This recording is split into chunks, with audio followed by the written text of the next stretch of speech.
Le renoncement d'Abdelaziz Bouteflika à un 5e mandat n'a pas suffi à calmer la jeunesse algérienne qui est redescendue en masse ce mardi dans les rues d'Alger.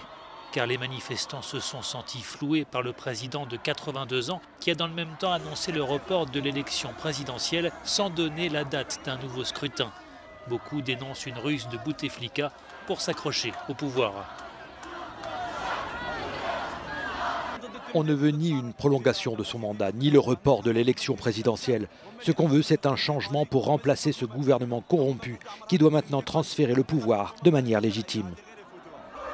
C'est un Abdelaziz Bouteflika visiblement affaibli, le regard vide que les Algériens avaient découvert la veille à la télévision. Depuis son AVC en 2013, ses apparitions publiques se font rares. Le président venait de rentrer de Genève après 15 jours d'hospitalisation. Dans sa déclaration, Bouteflika, au pouvoir depuis 2 décennies, annonce la tenue prochaine d'une conférence représentative de la société algérienne, chargée notamment de fixer la date du scrutin présidentiel. Bouteflika dit souhaiter que les travaux de cette conférence s'achèvent avant la fin de l'année.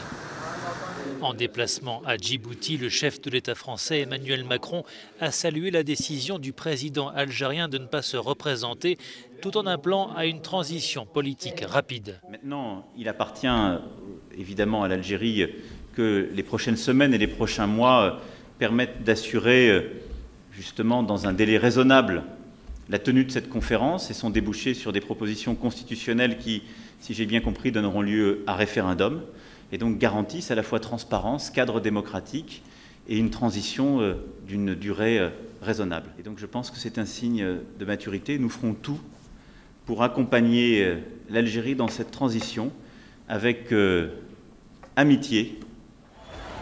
L'opposition algérienne dénonce à travers la prolongation du mandat de Bouteflika une agression contre la Constitution et elle appelle à un 4e vendredi consécutif de manifestation.